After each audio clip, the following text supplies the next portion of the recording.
तो बच्चों चलिए अपन स्टार्ट करते हैं कैपेसिटी ऑफ ए कंडक्टर। तो सबसे पहले डेफिनेशन की बात करते हैं अपन। कैपेसिटी यदि अपन बोल रहे हैं तो सिंपल सी बात है, अपन को मालूम है Q is directly proportional to V। Charge increase करोगे पोटेंशियल इंक्रीज होगा सेम रेशियो में, तो Q इज इक्वल टू जाता है C इंटू वी, और इसीलिए C is equal to Q by V. यहीं से बन जाती है डेफिनेशन। यदि डिनोमिनेटर को 1 कर दोगे तो न्यूमरेटर इक्वल हो जाता है उस क्वांटिटी के जिसको आपको डिफाइन करना है। तो यदि V की वैल्यू 1 वोल्ट हो, if V is equal to 1 volt, तो C is equal to Q। तो डेफिनेशन क्या होगी फिर? Thus the capacity of a conductor is equal to that amount of charge which is required to increase its potential by 1 volt। तो बच्चों ये होगी इसकी डेफिनेशन। अब यदि मैं बोलता हूँ आपसे फॉर्मूला तो आपको मिल ही गया C is equal to Q by V. यदि मैं बोलता हूँ डायमेंशनल फॉर्मूला तो बहुत इजीली निकाल लोगे आप, क्योंकि C इज इक्वल टू आप बोल रहे Q बाई वी, और आपको पता है V क्या होता है W बाई Q। तो इसका मतलब C is equal to Q square by W। तो अब आप C is equal to charge 80 square. Charge के लिए क्या होता है dimensional formula 80 ampere into time. I is equal to Q by T, Q is equal to I into T, current into time. Current को आप एम्पियर में और time के लिए कैपिटल T, और W मतलब ml स्क्वायर T माइनस 2। तो C is equal to M minus 1 L minus 2 T to the power 4 A to the power 2। ये डायमेंशनल फॉर्मूला जाएगा। फिर यदि मैं आपसे पूछता हूँ यूनिट्स, तो आप बोलेंगे इन CGS सिस्टम। तो फॉर्मूले के बेसिस पर आप यूनिट क्या बताते हैं? State coulomb per state volt. क्या बोलते हैं? State coulomb per state volt. इसी को आप बोलते हैं स्टेट फैराड। State farad. जबकि यही चीज ऐसा ही सिस्टम में क्या बोलते हैं हम? Coulomb per volt. इसी को आप बोलते हैं फैराड। फिर रिलेशन, तो relation 1 farad is equal to, तो आपको पता है 1 coulomb per volt, 1 coulomb per volt, 1 farad is equal to 1 coulomb is equal to how many stat coulomb? 3 into 10 to the power 9 stat coulomb. 1 volt is equal to how many stat volt? 1 by 300 stat volt. तो finally 1 farad is equal to 9 into 10 to the power 11 state coulomb per state volt, which is called state farad. State farad. तो 1 farad is equal to 9 into 10 to the power 11 state farad. फिर next, इसके बाद बच्चों मैंने आपको बताया था capacity of a spherical conductor. Spherical conductor, तो आप लोगों को पता था C is equal to Q by V. Spherical conductor होगा तो उसका पोटेंशियल क्या होता है? 1/4 पाई epsilon not epsilon R into Q by R। तो Q Q cancel, 4 pi epsilon not epsilon R into of R। ये क्या होगा? Capacity of a spherical conductor. यदि मैं आप इसी के बेसिस पर बोलूं कैपेसिटी ऑफ अर्थ, तो बहुत इजीली आप निकाल लोगे, क्योंकि अर्थ का आपको रेडियस पता है C is equal to epsilon R की वैल्यू 1 रख दोगे, और 4 पाई एप्सिलॉन 0 की वैल्यू 9 इंटू 10 पावर 9, क्योंकि 1/4 पाई एप्सिलॉन नॉट कितना होता है? 9 इंटू 10 पावर 9। तो 4 पाई एप्सिलॉन नॉट कितना जाएगा? 1/9 इंटू 10 1/9 इंटू 10 पावर 9। और radius of earth 6.4 into 10⁶ metre. इसको सॉल्व करने से आपका आंसर आना चाहिए 711 माइक्रोफैरड। तो ये होता है कैपेसिटी ऑफ अर्थ। अब कौन कौन से फैक्टर्स हैं जो कैपेसिटी को अफेक्ट करेंगे? Factors affecting capacity of conductor. कौन कौन से फैक्टर्स किसी भी कंडक्टर की कैपेसिटी को अफेक्ट करेंगे? Factors affecting the capacity of a conductor. तो आप लोगों को पता है, फॉर्मूला दिख रहा है यहां, C = Q/V। Q का क्या इफेक्ट पड़ेगा? कोई इफेक्ट नहीं पड़ेगा, क्योंकि चार्ज इंक्रीज होने से पोटेंशियल भी इंक्रीज होगा। चार्ज डबल करोगे पोटेंशियल भी डबल हो जाएगा। कैपेसिटी कैसी रहेगी? सेम। यहां फॉर्मूले में भी दिख रहा है आपको, Q था कैंसिल हो गया था। तो definitely C it is independent from charge. Charge increase होने से कैपेसिटी नहीं इंक्रीज होती है। वाटर टैंक में आप क्या स्टोर करते हो? वाटर। वाटर के इंक्रीज करने से वाटर टैंक नहीं बढ़ जाएगा। वाटर टैंक की तो कैपेसिटी क्या रहेगी? फिक्स रहेगी। वाटर इंक्रीज होने से वाटर लेवल बढ़ेगा, कैपेसिटी नहीं बदलेगी। ऐसे ही हर कंडक्टर की कैपेसिटी फिक्स होती है। चार्ज इंक्रीज करोगे तो पोटेंशियल इंक्रीज होगा, कैपेसिटी नहीं चेंज होगी। तो capacity it is independent from charge. जो Q है इसका कैपेसिटी पर कोई इफेक्ट नहीं पड़ता है। सेकंड, फिर पोटेंशियल, यदि पोटेंशियल चेंज करोगे तो कैपेसिटी चेंज होगी। पोटेंशियल यदि डिक्रीज होगा तो कैपेसिटी इंक्रीज होगी। तो अब पोटेंशियल को कौन कौन से फैक्टर्स अफेक्ट कर रहे थे? तो आपको मालूम था पोटेंशियल के लिए V = 1/4πε0ε r × Q/r।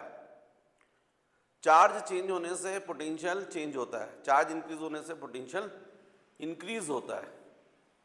लेकिन यहां तो दिख रहा है अपन को नहीं, चार्ज का कोई इफेक्ट नहीं पड़ रहा है। सेकेंड था साइज।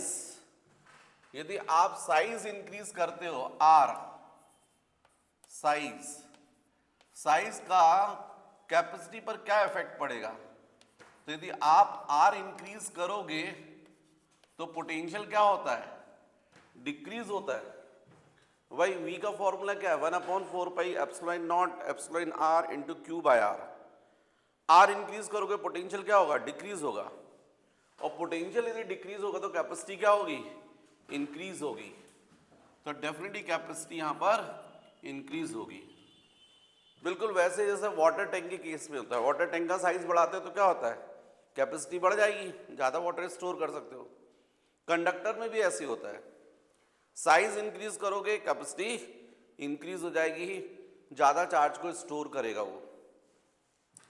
फिर third, on dielectric medium on ε r, dielectric medium. तो डाइलेक्ट्रिक मीडियम की प्रेजेंस से पोटेंशियल क्या होता है? डिक्रीज, क्योंकि V का फॉर्मूला क्या है? 1/4π, ये दिखा है 1/4πε0ε r Q/r। ε r की प्रेजेंस से डाइलेक्ट्रिक मीडियम आ गया तो क्या जाएगा? ε r आ जाएगा। ε r की वैल्यू हमेशा कैसी होती है? Greater than 1। तो ε r की प्रेजेंस से पोटेंशियल क्या होता है? डिक्रीज। तो यदि ε r है और डाइलेक्ट्रिक मीडियम की वैल्यू ज़्यादा होगी तो पोटेंशियल की वैल्यू कम हो जाएगी, कैपेसिटी की वैल्यू क्या जाएगी? इंक्रीज हो जाएगी। वैसे भी दिख रहा है, फॉर्मूले से भी दिख रहा है, ε r ये है, जितना ज़्यादा रिलेटिव परमिटिविटी की वैल्यू होगी उतनी ज़्यादा कैपेसिटी होगी। फिर fourth, due to the presence of uncharge conductor near the charge conductor. यदि चार्ज कंडक्टर के क्लोज अनचार्ज कंडक्टर को लाते हो, चार्ज कंडक्टर जब हम बोलते हैं तो इसका मतलब पॉजिटिव चार्ज ही बोल रहे हैं।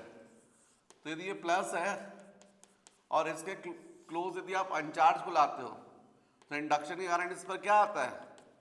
Negative charge. और इसकी वजह से पोटेंशियल क्या होता है, डिक्रीज, तो कैपेसिटी क्या होगी, इंक्रीज। तो डेफिनेटली फोर्थ जो है वो आपका यही रहेगा, capacity of a conductor increases due to the presence of uncharge conductor. तो ये 4 फैक्टर्स थे जो कैपेसिटी को भी अफेक्ट कर रहे थे। नेक्स्ट यदि बात करें बच्चों, तो नेक्स्ट होना चाहिए आपका एनर्जी ऑफ ए कंडक्टर। तो जब आप किसी कंडक्टर को चार्ज करेंगे तो डेफिनेटली उसमें एनर्जी स्टोर होगी, और उस एनर्जी का फॉर्मूला आप लोगों ने डिराइव किया था, U is equal to half Q V half C V square half Q square by C. Half Q V half C V square half Q square by C. Next बच्चों, distribution of charges, common potential and energy loss when two charge conductors connected by conductor wire।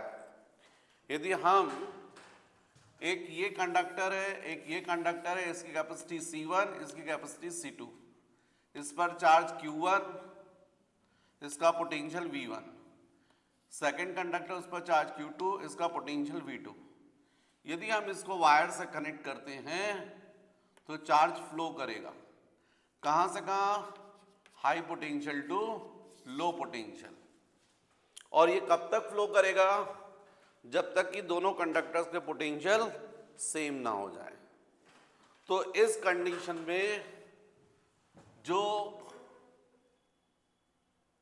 Common potential होता है उसका formula आपको derive करवाया था, V is equal to total charge, क्योंकि जब wire से कनेक्ट कर दोगे ना तो टोटल चार्ज हो जाएगा, फिर वो दो अलग अलग कंडक्टर थोड़ी रहे, कंबाइन कर दिया आपने, Q1 plus Q2 upon total capacity हो जाएगी C1 प्लस C2।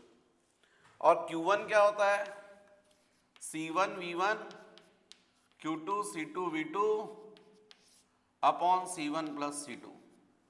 तो कॉमन पोटेंशियल का फॉर्मूला ये हो जाएगा, Q1 plus Q2 upon C1 plus C2 is equal to C1 V1 plus C2 V2 upon C1 plus C2। तो जब two conductors को वायर से कनेक्ट करेंगे तो चार्ज फ्लो होगा, ये तब तक फ्लो होगा जब तक कि दोनों के पोटेंशियल सेम ना हो जाए। जब सेम पोटेंशियल हो जाएगा तो उसको बोलते हैं कॉमन पोटेंशियल, और उसका फॉर्मूला ये होगा। नेक्स्ट, अब कनेक्ट करने के बाद हो सकता है इसमें से चार्ज यहाँ गया तो इस पर चार्ज कम रह जाएगा, इस पर चार्ज बढ़ जाएगा। सपोज फर्स्ट पर जो चार्ज है आफ्टर कनेक्शन है Q1 डैश, और सेकंड पर चार्ज हो गया Q2 डैश। तो ये जो चार्जेस का डिस्ट्रीब्यूशन होता है ये हमेशा कैपेसिटी के रेशियो में होता है। Distribution of charges between two conductors, it is always in the ratio of capacity of conductors। मतलब यदि मैं आपसे बोलूं कि बताइए कनेक्शन के फर्स्ट कंडक्टर पर चार्ज कितना हो गया Q1 डैश, तो आप बोलोगे C1 इंटू वी। C1 तो कैपेसिटी बदलेगी नहीं, हाँ पोटेंशियल जरूर कितना हो गया V, और V की वैल्यू ये लिखी है। और सेकंड पर charge Q2 dash is equal to C2 into V. इसी को डिवाइड कर दोगे तो कैपेसिटी का रेशियो में जाएगा। और जब हम इनको कनेक्ट करते हैं तो जो एनर्जी लॉस होता है उसका फॉर्मूला था half C1 C2 upon C1 plus C2 into V1 minus V2 whole square. ये हमने डिराइव किया था। यदि आप देखें तो ये डेरिवेशन कैसा आया था, एनर्जी लॉस, तो हमने इनिशियल एनर्जी निकाल ली थी कनेक्शन से पहले, कितनी थी, फर्स्ट की हाफ C1 V1 स्क्वायर और सेकंड की half C2 into V2 square, और कनेक्शन के बाद टोटल एनर्जी तो half of C1 plus C2 into of V square. Total capacity हो जाएगी C1 प्लस C2 और पोटेंशियल तो सेम हो गया। फिर V की वैल्यू रख दी थी हमने यहां से, ये C1 V1, और फिर लॉस फाइंड करने के लिए हमने क्या किया था, इनिशियल माइनस फाइनल। जब इसको सॉल्व किया था तो ये पूरा डेरिवेशन आ गया था। तो इस तरीके से बच्चों हमने फाइंड किया था लॉस इन एनर्जी। तो कभी भी टू कंडक्टर्स को यदि हम वायर से कनेक्ट करते हैं तो उनमें जो एनर्जी लॉस होता है वो था half C1 C2 upon C1 plus C2 into V1 minus V2 whole square. इसके अलावा नेक्स्ट हमने देखा था कैपेसिटर।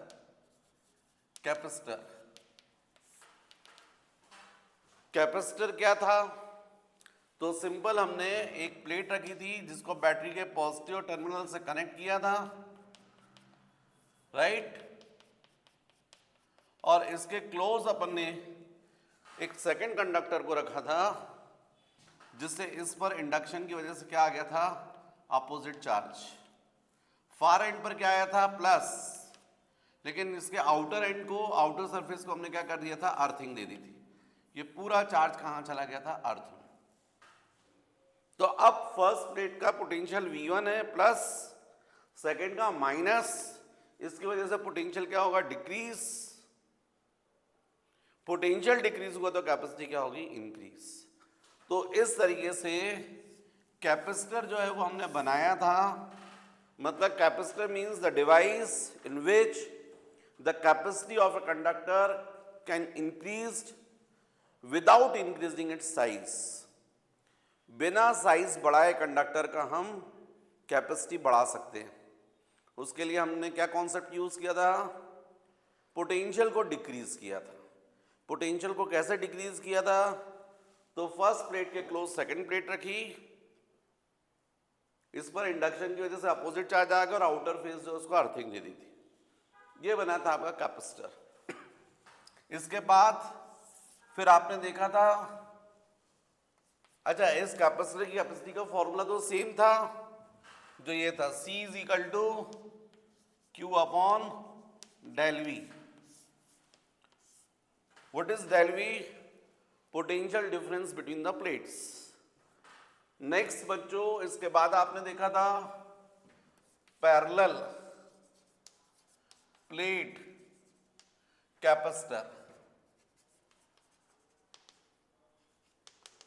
पैरेलल प्लेट कैपेसिटर वे ये सेम, यही पैरेलल प्लेट कैपेसिटर, एक प्लेट ये थी, बैटरी के पॉजिटिव टर्मिनल से कनेक्ट कर दिया था, सेकंड प्लेट आउटर फेस को अर्थिंग दे दी थी।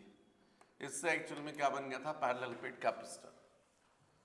और इसके बीच में यहां पर दोनों प्लेट्स के बीच की इंटेंसिटी सपोज डिस्टेंस D है, तो यहां पर इंटेंसिटी E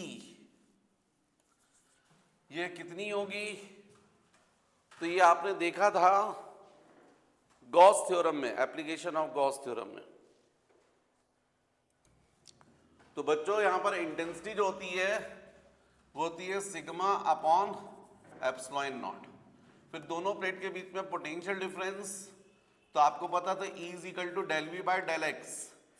डेल एक्स मतलब डिस्टेंस, तो del V is equal to क्या हो जाएगा, E इंटू ऑफ D। तो del V is equal to E हो जाएगा sigma upon epsilon naught into of D।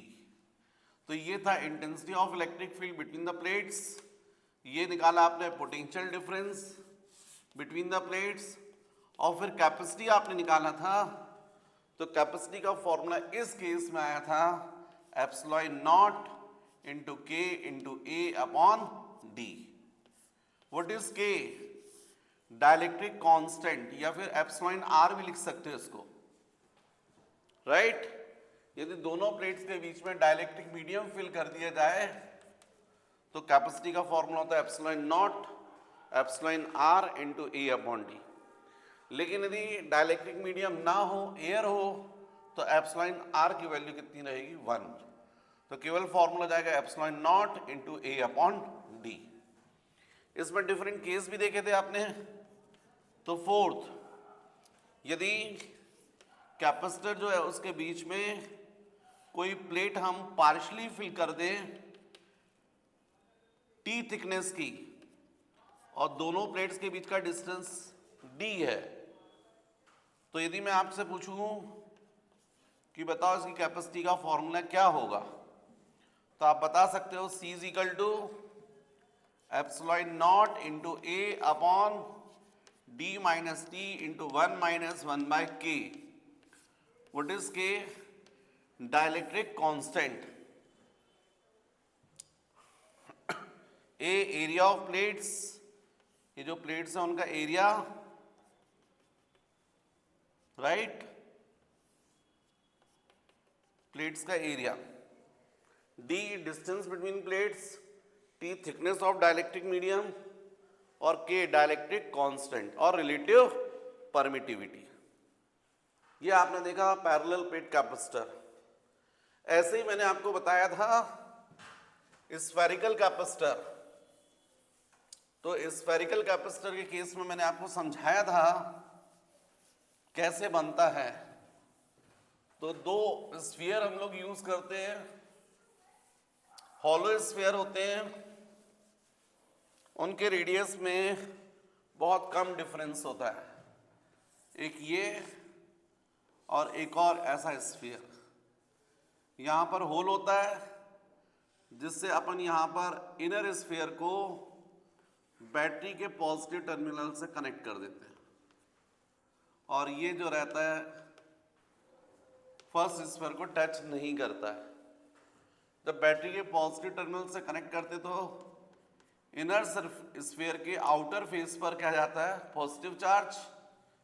Outer sphere के इनर फेस पर जाता है नेगेटिव चार्ज. आउटर सरफेस पर आता है प्लस, लेकिन हम उसको अर्थिंग दे देते हैं तो वो कहाँ चला जाता है? अर्थ में. और इस तरीके से बनता है आपका स्फेरिकल कैपेसिटर. यदि इनर स्फीयर है उसका रेडियस है a, आउटर स्फीयर उसका रेडियस है b, तो इस कंडीशन में कैपेसिटी का फॉर्मूला होता है 4 pi epsilon naught into epsilon r into A B upon b minus A. Where b is greater than a. मतलब a जो है वो इनर स्फीयर का रेडियस और b जो है वो आउटर स्फीयर का रेडियस. इससे कैपेसिटी जो है वो आ जाएगी. जो एप्सिलॉन r है वो रिलेटिव परमिटिविटी या डाइलेक्ट्रिक कांस्टेंट, उसको कहाँ भरते हैं? ये दोनों स्फीयर के बीच में जो गैप है यहाँ पर, उससे कैपेसिटी इंक्रीज हो जाती है, राइट. इसके अलावा आपने देखा था कॉम्बिनेशन ऑफ कैपेसिटर्स. तो कॉम्बिनेशन ऑफ कैपेसिटर के केस में आपको मैंने समझाया था series combination and parallel combination. Series and parallel, series and parallel. तो सीरीज कॉम्बिनेशन में यदि हम इस तरीके से कैपेसिटर्स को कनेक्ट करते हैं तो इसको बोलते हैं सीरीज कॉम्बिनेशन. ये फर्स्ट कैपेसिटर, इसकी फर्स्ट प्लेट को बैटरी के पॉजिटिव टर्मिनल से, कैपेसिटर की सेकंड प्लेट को नेक्स्ट कैपेसिटर की फर्स्ट प्लेट से, और इसके सेकंड प्लेट को नेक्स्ट कैपेसिटर की फर्स्ट प्लेट से, फिर सेकंड प्लेट को अर्थिंग. तो इस तरीके से जब कनेक्ट रहती है तो इसको हम लोग बोलते हैं सीरीज कॉम्बिनेशन. इस कॉम्बिनेशन में हर कैपेसिटर पर जो चार्ज होता है वो सेम होता है, सब पर चार्ज सेम होता है, इस पर भी, इस पर भी, इस पर, सीरीज में. और जो पोटेंशियल डिफरेंस है, यदि यहाँ डेल V1 बोले या V1 बोले, ये V2 बोले, और यदि इसको V3 बोले, तो net potential difference V is equal to होता है V1 plus V2 plus V3. और सीरीज कॉम्बिनेशन में जो इक्विवेलेंट कैपेसिटी है उसका reciprocal 1/c is equal to होता है 1/C1 plus 1/C2 plus 1/C3. क्योंकि हमको मालूम है Q is equal to C V होता है, तो V is equal to Q by C, तो Q बाय सी आ जाएगा, यहाँ पर Q बाय सी वन आ जाएगा, यहाँ पर Q बाय सी टू और यहाँ Q बाय सी, क्योंकि चार्ज तो सेम है, कॉमन निकल कर कैंसिल हो जाएगा। तो बच्चों यहाँ पर जो इक्विवेलेंट कैपेसिटी होती है C की वैल्यू जो सबसे मिनिमम कैपेसिटी वाला कैपेसिटर होता है उससे भी कम हो जाती है। जबकि नेक्स्ट पैरेलल कॉम्बिनेशन, तो यदि कैपेसिटर इस तरीके से कनेक्ट किए हों कि हर कैपेसिटर की एक एक प्लेट किसी एक फिक्स पॉइंट से और बैटरी के पॉजिटिव टर्मिनल से और सेकंड प्लेट एक कॉमन पॉइंट से और उसको अर्थिंग दे दी जाए, तो इस कॉम्बिनेशन को हम बोलते हैं पैरेलल कॉम्बिनेशन। पैरेलल कॉम्बिनेशन में डेफिनेटली हर कैपेसिटर की कैपेसिटी तो बदलेगी नहीं, पर रहा सवाल यहां पर, तो यहां का पोटेंशियल V1, यहां का पोटेंशियल यदि V2 है, तो इस कैपेसिटर पर भी इस प्लेट का पोटेंशियल हो जाएगा V1, क्योंकि ये इस पॉइंट से कनेक्ट है, और सेकेंड प्लेट का हो जाएगा V2, तो पोटेंशियल डिफरेंस हो जाएगा V1 माइनस V2, यहां भी V1 माइनस V2, यहां भी V1 minus V2। Parallel combination में क्या सेम होता है? Potential difference. यदि कई कैपेसिटर कनेक्ट है कॉम्बिनेशन में और सब पर पोटेंशियल डिफरेंस सेम है, मतलब किस कॉम्बिनेशन में है? पैरेलल। लेकिन यहां पर चार्ज का डिस्ट्रीब्यूशन होता है, टोटल चार्ज यदि फर्स्ट कैपेसिटर पर Q1, सेकंड पर Q2 और थर्ड पर Q3, तो total charge Q is equal to होता है Q1 plus Q2 plus Q3, और इसीलिए इक्विवेलेंट कैपेसिटी हो जाती है इसमें पैरेलल कॉम्बिनेशन में C is equal to C1 plus C2 plus C3, मतलब इक्विवेलेंट कैपेसिटी बहुत ज्यादा इंक्रीज हो जाती है, राइट?